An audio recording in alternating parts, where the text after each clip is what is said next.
اگر آپ کو میری یہ ویڈیو پسند آئے تو like, comment and share, subscribe کرنا مت بھولیے۔ السلام علیکم آڈینس، کیسے ہیں آپ لوگ؟ امید کرتی ہوں ٹھیک ہوں گے۔ میری بھی اللہ سے یہی دعا ہے کہ آپ لوگ ہمیشہ خوش باش، ہنستے مسکراتے رہیں۔ آج میں پھر سے آپ کے لیے ایک ناول لے کر آئی ہوں۔ انشاءاللہ آپ کو میری اس چینل پر ناول اور پوئٹری آپ کی من پسند ملتی رہے گی۔ تو آج کا جو میرا ناول ہے امید کی نازک ڈوری، اور اس کی رائٹر ہیں اس پشمینہ۔ امید کرتی ہوں آپ کو میرا یہ ناول بہت پسند آئے گا۔ تو چلتے ہیں سٹارٹ کی طرف۔ بسم اللہ الرحمن الرحیم۔ صبح 6 بجے لگائے جانے والا الارم وہ 4 مرتبہ سنوز کر چکی تھی۔ ارے منحوس، جب 6 بجے جاگنا ہی نہیں تھا کیوں یہ الارم لگا رکھا ہے؟ میری برداشت کی حد ختم ہو گئی ہے۔ کب سے اسے منحوس الارم کو سن رہی ہوں۔ تم جاگو یا نہ جاگو، لیکن سارا گھر ضرور جاگ جائے گا تمہارے اس الارم سے۔ وہ جو بیڈ پر آڑی ترچھی لیٹی ہوئی تھی، ایک ٹانگ اور ایک ہاتھ بیڈ سے نیچے جھول رہا تھا۔ نور نے آ کر اسے ایکشن سے لات ماری تو وہ ایک جھٹکے سے زمین بوس ہوئی۔ دھڑام کی آواز آئی اس کے گرنے سے۔ بیڑا غرق؟ نور نے اپنے ماتھے اور چپ پر ہاتھ مارتے ہوئے کہا۔ آبش کو کوئی فرق نہیں پڑا تھا۔ گرنے سے اس نے سر اٹھا کر خوابیدہ نگاہوں سے نور کو دیکھا اور وہاں فرش پر پڑے پڑے ہی نیند کی آغوش میں چلی گئی۔ واہ، اوف، آبی کیا بنے گا تمہارا؟ نور نے اس کا ہاتھ کھینچ کر اسے اٹھایا۔ کیا ہوا؟ کیا ہوا؟ آبی ایک دم نیند بلا کر ہوا سے باختہ بولی اور ادھر ادھر نظریں دوڑانے لگی۔ صبح ہو گئی ہے، نور نے کہا۔ تو وہ تو روز ہوتی ہے۔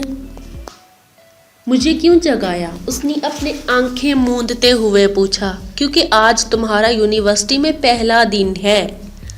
امی کی ناشتے کی میز پر آ گئی ہیں۔ چلو جناب، امی تو ناشتے کی میز پر آ گئی ہیں۔ اس سے پہلے کہ تمہارے خواب خرگوش کی خبر ان تک پہنچ جائے، جاگ جاؤ۔ نور نے کہا تو وہ اچھل پڑی۔ نہیں ڈرتی میں کسی سے، آبش نے اپنے بالوں کو پیچھے کرتے ہوئے کہا جو چہرے کو پردہ کیے ہوئے تھے۔ باہر آؤ، پھر بہادری دکھانا، نور کہتی ہوئی چلی گئی۔ وہ اٹھی اور واش روم میں گھس گئی۔ یہ آبی کے لیے کوئی بارات بھیجنی پڑے گی کیا اسے اٹھانے کے لیے؟ حمیدہ بیگم نے کہا۔ بارات دلہا سمیت بھیج دیں تو آئے گی ورنہ نہیں، جمل نے کہا۔ لو جی، آ گئی دلہن صاحبہ، نور نے اسے دیکھ کر کہا تو گویا اسے کرنٹ لگا۔ خبردار، جو کسی نے میری شادی شودی کا نام بھی لیا تو میں قسم کھا کے کہتی ہوں پنکھے سے لٹک جاؤں گی۔ آبش نے دور سے انگلی کا اشارہ دے کر وارننگ دی۔ توبہ، کتنی بار کہا اس فضول لڑکی سے فضول باتیں مت کیا کرو۔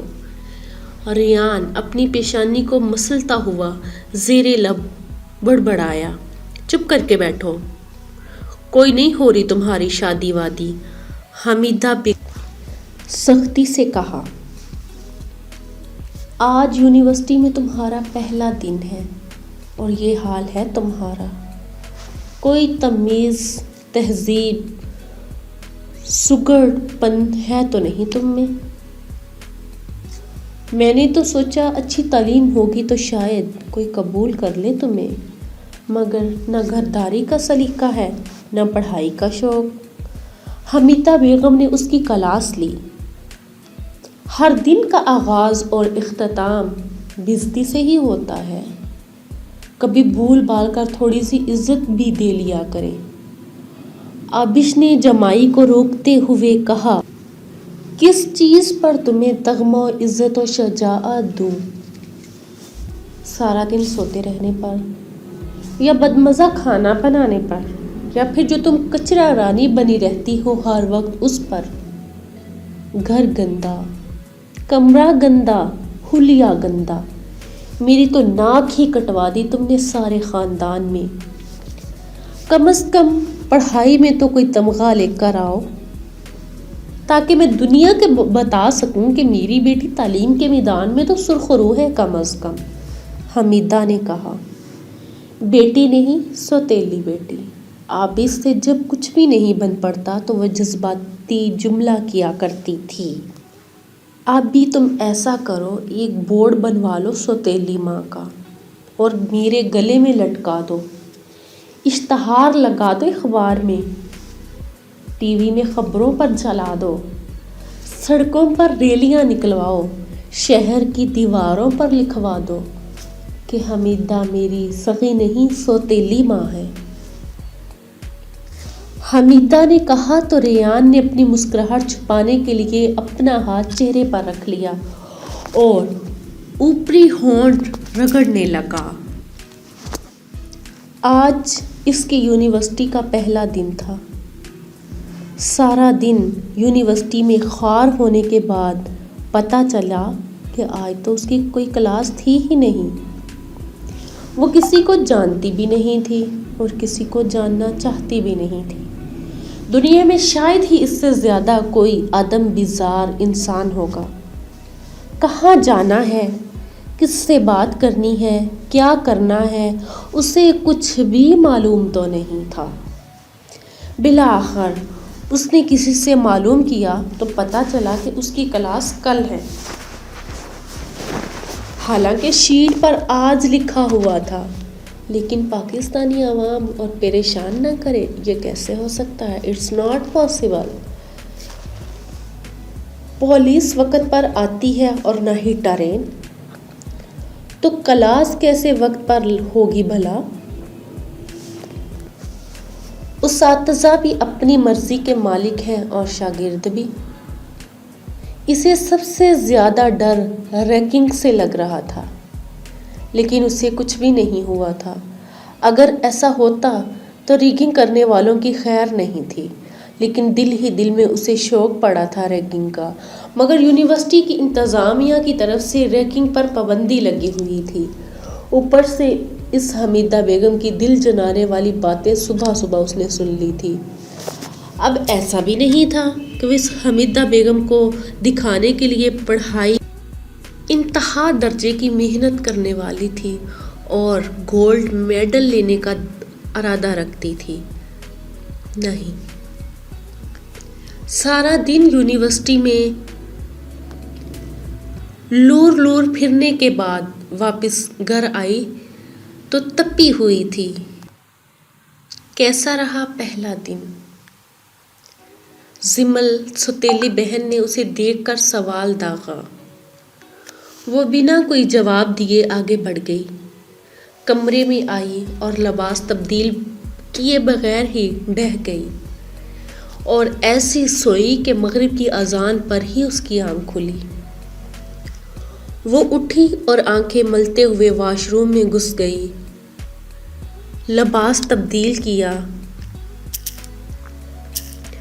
منہ پر چھینٹے مارے اور جمائیاں لیتی ہوئی باہر نکلی جہاں لاؤنج میں سب شام کی چائے پی رہے تھے۔ وہ بھی وہاں آ کر بیٹھ گئی۔ ابھی تم نے بتایا نہیں کہ تمہارا یونیورسٹی میں پہلا دن کیسا گزرا؟ نور نے سوال کیا۔ آج میرا یونیورسٹی میں پہلا اور آخری دن تھا، اس نے جتایا تو حمیدہ بیگم جیسے چونک پڑی۔ بس مجھے پتا تھا یہ کام بھی تم سے نہیں ہوگا، خام خواہ میں تم پر خرچہ کر رہی ہوں۔ لگتا ہے تم ساری زندگی کنواری ہی میرے سر پر پڑی رہو گی، حمیدہ بیگم نے بے بسی سے کہا۔ آبش کو نہ کسی کی بات سے کوئی فرق پڑا، نہ ہی پڑنا تھا۔ میں آبش انصاری، عمر 21 سال، رنگ گورا، آنکھیں براؤن، ٹھوڑی پر تل، سلکی بھورے بال ہے نہیں، کروائے ہیں پیسے دے کر، ورنہ چڑیا کا گھونسلہ ہے میرے سر پر۔ پتہ لاپتہ، کیونکہ میرا کوئی اپنا گھر نہیں۔ بچپن میں ہی والدین چل بسے، ہر ناول کی ہیروئن کی طرح۔ 5 سال ماموں اور ممانیوں کو ناکو چنے چبوانے کے بعد پھر 5 سال خالہ کے گھر میں قیامت برپا کرتی رہی، دونوں گھروں سے بے دخل ہو کر بالآخر سوتیلی ماں کی آغوش میں پناہ لینا چاہی۔ جی ہاں، سوتیلی ماں۔ اب آپ سوچ رہے ہوں گے کہ والدین تو بچپن میں ہی چلے گئے، تو یہ سوتیلی ماں کہاں سے پیدا ہو گئی؟ تو جناب، میری ماں نے ایک شادی شدہ انسان سے شادی کی تھی، جن کے پہلے سے 2 بیٹیاں اور 1 بیٹا تھا، اور میں اپنے ابو کی سب سے چھوٹی بیٹی ہوں اور امی کی کوکھ سے جنم لینے والی اکلوتی بیٹی۔ میرے ابو کی پہلی بیوی حمیدہ بیگم ہر سوتیلی ماں کی طرح میری سوتیلی ماں بھی مجھ سے نفرت کرتی تھی۔ میں 15 سال کی ہوئی تو میرے خالہ کے شوہر اور ان کے بچوں کے صبر کا پیمانہ لبریز ہو گیا اور انہوں نے اعلان کیا کہ وہ مجھے مزید نہیں جھیل سکتے۔ خالہ نے مجھے ماموں کے گھر واپس بھیج دیا، ماموں نے 2 دن میں ہی خالہ کے گھر واپس بھیج دیا۔ دونوں بہن بھائیوں میں خوب تکرار ہوئی، دونوں ہی مجھے رکھنے پر راضی نہیں تھے۔ میں فٹ بال بنی، کبھی ادھر کبھی ادھر، ماموں خالہ ماموں خالہ۔ ان حالات میں ان کو اچانک یاد آیا کہ میری ایک عدد سوتیلی ماں بھی ہے، کیوں نہ ان کے سر پر مجھے مسلط کیا جائے۔ اب جس لڑکی کو سگے رکھنے کو تیار نہیں تھے، اسے سوتیلی ماں بھلا کیسے رکھتی؟ بس ہونا کیا تھا، معلوم کرنے پر پتہ چلا کہ میری سوتیلی ماں حمیدہ بیگم میرے والد کی دوسری شادی کے بعد گھر چھوڑ کر اپنے بھائی کے پاس چلی گئی تھی۔ پھر میرے والد کی وفات کی خبر انہیں نہیں ملی، یعنی کہ میری سوتیلی ماں کا بھی اپنا کوئی گھر نہیں تھا، وہ بھی میرے سوتیلے ماموں کے گھر پر رہائش پذیر تھی، اپنے 3 بچوں سمیت۔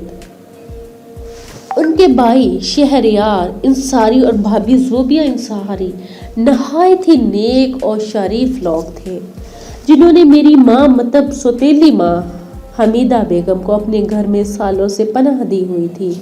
یہ معلومات خفیہ ذرائع سے حاصل کی گئی تھی، ورنہ ان لوگوں کی جان پہچان میرے ننہال والوں سے نہیں تھی۔ بس ہونا کیا تھا، مجھے 15 سال کی لڑکی کو بس میں بٹھا دیا اور میری سوتیلی ماں کو ایک انجان نمبر سے کال کی تھی کہ آپ کی سوتیلی بیٹی لاہور سے کراچی روانہ ہو چکی ہے، اسے فلاں جگہ سے فلاں بس سے لینے آئیں کیونکہ وہ اکیلی ہے۔ لیکن یہ جھوٹ تھا، میں اکیلی تھی، میرے ساتھ میرے ماموں کا بڑا بیٹا ابرار تھا، وہ میری حفاظت پر مامور تھا، مگر یہ بات میری سوتیلی ماں سے چھپائی گئی، ورنہ وہ اسی ماموں کے بیٹے کے ساتھ مجھے واپس بھیج دیتی۔ ارے حمیدہ، ناراض کیوں ہوئی ہو؟ یتیم بچی ہے، تمہاری ذمہ داری ہے کیا ہوا جو اس گھر میں آ گئی؟ تو زوبیہ بیگم نے حمیدہ سے کہا، وہ جو فون کال آنے کی وجہ سے پریشان تھی۔ بھابھی، آپ سمجھ نہیں رہی، یہ نئی مصیبت میرے سر پر خواہ ڈالی جا رہی ہے۔ آخر کوئی تو ہوگا اس کے ننیال میں، یہ کیا طریقہ ہے کہ چھوٹی بچی بس میں بٹھا دی اور فون کر دیا، وہ بھی کسی PCO سے، تاکہ واپس کوئی رابطہ ہی نہ کر سکے۔ میں تو شرمندہ ہو رہی ہوں آپ کے سامنے، پہلے ہی میرا اور میرے بچوں کا بوجھ آپ اور شہریار بھائی اٹھا رہے ہیں، اب یہ نئی مصیبت۔ حمیدہ بیگم نے پریشانی سے کہا، کوئی بات نہیں حمیدہ، اللہ تعالیٰ نے ہمیں اتنی دولت دی ہے کہ ہم یہ سب آسانی سے کر سکتے ہیں، اور یتیم کی کفالت کرنے کا تو ثواب بہت ہے، اللہ ہمیں اس کا اجر دے گا، اور وہ چھوٹی سی بچی آ کر کون سا ہمارے منہ سے نوالا چھین لے گی، میں ڈرائیور کو صبح بھیج دوں گی، اس سے تم فکر نہ کرو۔ زوبیہ بیگم نے کہا تو حمیدہ کو کچھ حوصلے ہوا۔ جی اب اس کو حوصلہ تو ہو گیا، اب دیکھتے ہیں آگے کیا ہوتا ہے۔ یوں بس کا لمبا سفر کر کے میں لاہور سے کراچی پہنچ گئی۔ آگے مجھے لینے کو میرے سوتیلے ماموں کی بہو نازش انصاری مجھے لینے آئی ہوئی تھی۔ جیسا کہ میں نے بتایا کہ وہ لوگ بہت نیک اور شفیق تھے، انہی کی طرح نازش ان کی بہو بھی شفیق تھی، مطلب تھی۔ جی ہاں، اسی دن مجھے اپنے گھر لے جاتے ہوئے ان کی کار کا ایکسیڈنٹ ہو گیا اور نازش انصاری موقع پر جاں بحق ہوگی اور میں اکیلی بچی بچ گئی۔ جاؤ جاؤ، وہ سامنے سبز ساڑی میں ضرور تمہاری سوتیلی ماں ہے، اور خبردار جو مجھے اس کے سامنے اشارہ کیا تو۔ ابرار نے مجھ سے کہا اور وہ بھی میرے ساتھ تھا۔ نازش نے دیکھا کہ ایک 15 سالہ بچی اتری ہے اور ادھر ادھر دیکھ رہی ہے۔ بیٹا، آپ آبش ہیں نا؟ نازش نے کہا تو میں نے اسبات میں سر ہلایا۔ میں آپ کو لینے آئی ہوں، آپ کی امی نے مجھے بھیجا ہے آپ کو لینے کے لیے۔ نازش انصاری کی باتیں ابرار سن رہا تھا۔ جب اسے پوری تسلی ہو گئی کہ یہی خاتون ہے جو مجھے لینے آئی ہے تو وہ آرام سے کراچی میں موجود اپنے دوست کے گھر روانہ ہوا۔ ہاں ابا، ابھی کو ٹھکانے لگا دیا ہے، ابرار نے فون پر اپنے باپ کو بتایا۔ پوری تسلی سے نا؟ جی، پوری تسلی سے۔ ظاہری سی بات ہے، پریشانی تو ہوتی ہے۔ آگے سے پوچھا گیا۔ ہاں ہاں، پوری تسلی سے، ابرار نے رازدارانہ انداز میں کہا۔ چلو جان چھوٹی، کوئی اس کی پڑھائی اور شادی کا خرچہ اٹھاتا، صدا کے بخیل ذیشان احمد نے کہا۔ میں بے ہوش تھی، مجھے کچھ معلوم نہیں تھا کیا ہوا ہے۔ بہرحال جب ہوش آیا تو ہاسپٹل میں تھی۔ میں جب ہوش میں آئی تو مجھے ان کی آوازیں سنائی دی۔ ساری نحوست اس لڑکی کی ہے بھابی، نہ یہ آتی اور نہ یہ حادثہ ہوتا، حمیدہ بیگم روتے ہوئے کہہ رہی تھی۔ حمیدہ، جو کچھ بھی ہوا اس میں بچی کا کیا قصور ہے؟ یہ تو اللہ کی مرضی ہے، زوبیہ انصاری نے کہا۔ میں نے نازش سے کہا بھی تھا کہ ڈرائیور کو بھیج دو، لیکن وہ کہہ رہی تھی اکیلی بچی ڈرائیور کے ساتھ کمفرٹیبل نہیں ہوگی، میں خود لینے جاؤں گی۔ نیکی راز نہ آئی، اس بیچاری کو اپنی زندگی سے ہاتھ دھو بیٹھی۔ میں تو کہتی ہوں اس لڑکی کو واپس بھیج دیں، آتے ہی اتنا بڑا نقصان کروا دیا، اب آگے پتہ نہیں کہاں کہاں اس کی نحوست پھیل جائے۔ حمیدہ بیگم نے کہا۔ کیسی باتیں کر رہی ہو حمیدہ، کوئی کسی کے لیے منحوس نہیں ہوتا، بس سب کی اپنی اپنی قسمت ہوتی ہے، اور مجھے تو اس بچی پر ترس آ رہا ہے، کیسے اس کے ننیال والوں نے اسے نکال دیا۔ زوبیہ بیگم نے کہا۔ میں ہوش میں آتے ہوئے بھی بے ہوش ہونے کی اداکاری کیے ہوئے تھی اور ان کی ساری گفتگو گوش گزار فرما رہی تھی۔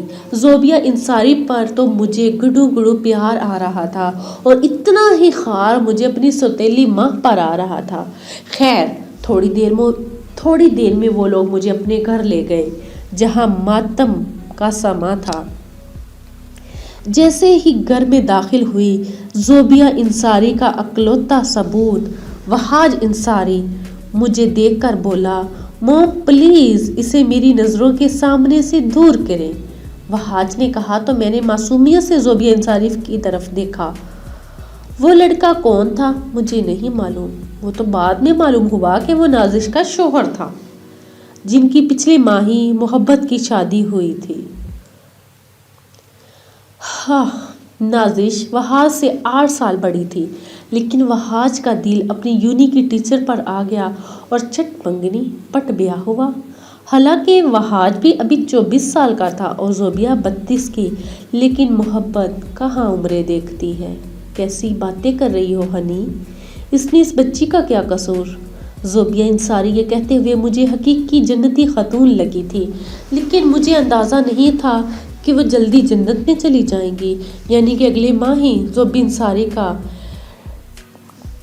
انصاری بھی گر گیا۔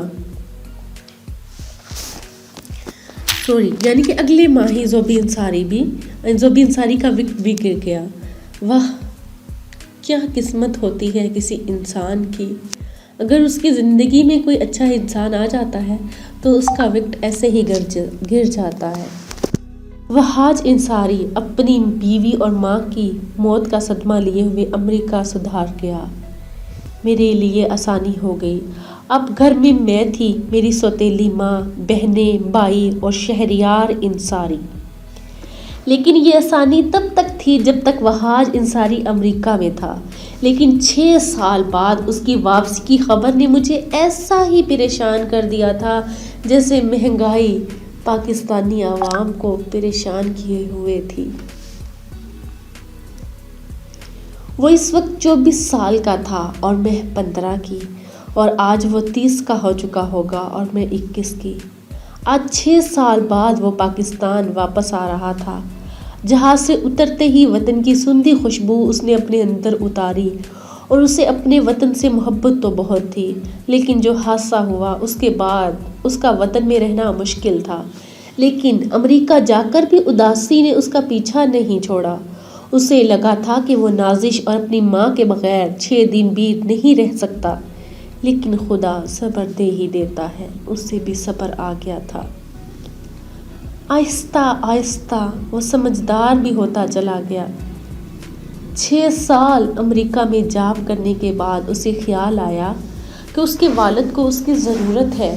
اسے شہریار انصاری کے ساتھ ہونا چاہیے، کیونکہ آج کل ان کی صحت بھی صحیح نہیں تھی، کہیں یہ اثاثہ بھی وہ کھو نہ دے۔ اسی لیے وہ واپس آیا، کیونکہ اس کے والد امریکہ نہیں آنا چاہتے تھے، ان کا یہاں اپنا بزنس تھا۔ اس کا ڈرائیور اسے لینے آیا تھا۔ وہ گاڑی میں بیٹھ گیا اور کھڑکی سے اس شہر کو دیکھنے لگا جہاں اس نے زندگی کے جو بھی سال گزارے تھے۔ تب وہ ایک لابالغ نوجوان تھا، زندگی سے بھرپور، خوشیوں سے بھرپور، مگر آج جب وہ 6 سال بعد واپس آیا تو اس کی شخصیت یکسر بدل ہوئی تھی۔ بدلے ہوئے انداز میں آج وہ 30 سال کا ایک سوبرو مرد تھا۔ اس سوبر مرد نے زندگی کے 30 سال گزار دیے۔ اس کی شخصیت کے ساتھ ساتھ اس کے لباس میں بھی تبدیلی آ گئی تھی، ویسا ہی حلیہ جیسا ایک بزنس مین کا ہوتا ہے، لیکن دیکھنے میں آج بھی وہ اپنی عمر سے کم ہی لگتا تھا۔ گھر پر اس کے گھر والے اس کے استقبال کو کھڑے تھے۔ اس کے والد خالد شہریار انصاری، اس کی کزنز، اس کی پھوپھو حمیدہ بیگم، اور اس کی پھوپھو حمیدہ بیگم نور حمیدہ بیگم کی بڑی بیٹی تھی جس کی عمر تھی 27 سال، اور زمل چھوٹی بیٹی تھی، وہ 24 سال کی تھی، اور بیٹا ریان جو کہ 25 سال کا تھا۔ آبش کو حمیدہ بیگم نے کہا تھا کہ وہ اس کے سامنے نہ آئے اور نہ وہ پھر سے اسے دکھی کرے، اس طرح وہ دکھی ہو جائے گا۔ وہاج نے ان سب کو سلام کیا۔ میں تھکا ہوا ہوں، آپ سے بعد میں ملتا ہوں، وہ کہہ کر اپنے کمرے کی جانب بڑھنے لگا اور سیڑھیاں چڑھتا ہوا اوپر اپنے کمرے میں آ گیا۔ پہلے وہ نیچے والے کمرے میں رہتا تھا، لیکن اب اس نے اپنے لیے اوپر کمرہ سیٹ کروایا تھا، کیونکہ نیچے والے کمرے میں نازش کی یادیں تھیں۔ لیکن وہ اب سب بھول کر زندگی میں آگے بڑھ چکا تھا، اب پہلے سے بہتر محسوس ہو رہا تھا اسے۔ یہاں آ کر اس نے دروازہ بند کیا اور اے سی کا ریموٹ اٹھا کر اے سی آن کی۔ حالانکہ ابھی مارچ کا وسط چل رہا تھا، لیکن گرمی آنے سے پہلے ہی آ جاتی ہے یہاں۔ اس نے اپنا کوٹ اتارا اور ٹائی کی نوٹ ڈھیلی کی، بیڈ پر لیٹ گیا۔ لیٹتے ہی اس کی آنکھ لگ گئی تھی، تھکا ہوا جو تھا۔ وہ ایسے سویا کہ خبر ہی نہ ہوئی اور شام ہو گئی۔ برسوں بعد ایسی نیند آئی تھی، شاید یہ اپنے گھر کا سکون تھا۔ وہ اٹھا اور چینج کیا، پتہ نہیں کیسے اس سوٹ میں سو گیا، ورنہ ایسے کپڑوں میں اسے نیند نہیں آتی تھی۔ اس نے سیاہ کاٹن کا ٹراؤزر پہنا اور اس کے اوپر سیاہ شرٹ۔ آئینے کے سامنے آ کر بالوں میں برش کیا جو کہ سونے کی وجہ سے بکھرے ہوئے تھے۔ پھر ایک آخری نظر اپنے عکس پر ڈالی۔ وہ مردانہ وجاہت میں اپنی مثال آپ تھا، ہلکی سی بڑی ہوئی شیو، وہ ہمیشہ ہی ہلکی داڑھی رکھا تھا کیونکہ اسے ہمیشہ سے ہلکی داڑھی پسند تھی۔ وہ ہمیشہ ہی ہلکی داڑھی رکھتا تھا، اس پر جچتی بھی بہت تھی۔ وہ نیچے لاؤنج میں آ گیا جہاں زمل بیٹھی ٹی وی دیکھ رہی تھی۔ نور کچن میں تھی۔ وہ کوکنگ کی شوقین تھے، باقاعدہ کورس کیا ہوا تھا کوکنگ کا۔ وقت کچن میں گھسی ہوتی تھی۔ اس کا نکاح ہو چکا تھا اپنے کزن سے، بس رخصتی پینڈنگ تھی جو کہ ہو کے نہیں دے رہی تھی۔ اس کا شوہر دبئی میں تھا، اگلے سال تک رخصتی متوقع تھی۔ جب اس نے کچن میں دل لگا لیا تھا کیونکہ فراغت تھی۔ ریان صوفے پر بیٹھا موبائل میں لگا ہوا تھا، ارد گرد سے بیگانہ اس کا تازہ ترین افیئر اسما سے چل رہا تھا اور اسی سے میسج میں مصروف تھا۔ حمیدہ بیگم نے اسے دیکھا تو چائے کا پوچھا۔ ہاں چائے بنا دے پھپھو، میں ذرا ڈیڈ سے مل لوں۔ وہاں کہتا ہوا شہریار انصاری کے کمرے میں گیا۔ آ گئی باپ کی یاد؟ شہریار انصاری نے شکوہ کیا۔ ڈیڈ تھکا ہوا تھا، وہ ان سے لپٹ کر بولا، بیٹھ جاؤ ینگ مین، اور ابھی بھی زیادہ ہینڈسم ہو گئے ہو۔ انہوں نے مسکراتے ہوئے کہا، ڈیڈ کوئی اور بات کرے۔ وہ بولا تو شہریار انصاری ہنسنے لگے۔ یار تم تو ایسے شرماتے ہو اپنی تعریف پر جیسے کوئی لڑکی ہو۔ شہریار انصاری کی بات پر وہ اٹھ کھڑا ہوا۔ میں جا رہا ہوں، اس نے کہا۔ ارے بیٹھو بیٹھو، میں تو مذاق کر رہا تھا۔ شہریار انصاری نے کہا تو وہ بیٹھ گیا۔ میری صحت اب مجھے آفس جانے کی اجازت نہیں دے رہی، اب آفس تمہیں سنبھالنا ہے۔ میں بہت تھک چکا ہوں، میرا سب کچھ تمہارا ہی تو ہے، شہریار انصاری نے کہا۔ اسی لیے تو آیا ہوں ڈیڈ، تاکہ آپ کو آرام مل سکے۔ آپ آفس کی طرف سے بالکل بے فکر ہو جائیں، آج کے بعد میں کل سے ہی آفس جوائن کروں گا اور سارا بزنس دیکھوں گا اور اچھے سے ہینڈل بھی کروں گا۔ آپ آرام کریں بس، میں ہوں نا۔ وحاج نے اپنے دل پر ہاتھ رکھتے ہوئے آخری جملہ کہا۔ میری ایک آخری خواہش پوری کر دو وحاج، شہریار انصاری نے کہا۔ کون سی خواہش؟ وحاج نے پوچھا۔ شادی کر لو، تم میرے ایک ہی بیٹی ہو، میں تمہاری نسل کو بڑھتا ہوا دیکھنا چاہتا ہوں۔ کب تک نازش کا سوگ مناتے رہو گے؟ شہریار انصاری نے کہا۔ آپ کی خواہش سر آنکھوں پر، میں کسی کا سوگ نہیں منا رہا، آپ بالکل نارمل ہوں، بس موم نہیں بول سکتا، وحاج نے کہا۔ تو کب کر رہے ہو شادی؟ شہریار انصاری نے پوچھا۔ لڑکی تو تمہارے سامنے ہے، بس تم راضی ہو جاؤ، شہریار انصاری نے کہا۔ ڈیڈ اب زمل کا نام مت لیجیے گا، میں نے ہمیشہ سے اسے اپنی چھوٹی بہنوں کی طرح ٹریٹ کیا ہے، میں اس کے بارے میں ایسا سوچ بھی نہیں سکتا، وحاج نے کہا۔ شادی سے پہلے سب کزنز ایک دوسرے کو بہن بھائی کی طرح ٹریٹ کرتے ہیں، لیکن شادی کے بعد جذبات بدل جاتے ہیں۔ وہ میرے گھر کی بچی ہے، میں چاہتا ہوں یہ عیش و آرام میری بھانجی کو ملے، وجہ اس کی کوئی اور اگر یہاں پر حکومت کرے، زمل کی پہلی حقدار ہے اس کی، شہریار انصاری نے کہا۔ میں چلا جاؤں یہاں سے، وہ پھر کھڑا ہوا۔ ایک تو تم بات بات پر جانے کی دھمکی دیتے ہو، بیٹھ جاؤ، اب کچھ نہیں کہتا، چلو اپنی پسند سے ہی کر لینا، لیکن کرنا ضرور اور جلدی کرنا، کیونکہ میری زندگی کا بھروسہ نہیں، شہریار انصاری نے کہا تو وحاج سوچ میں پڑ گیا، ایسی سوچ کہ جو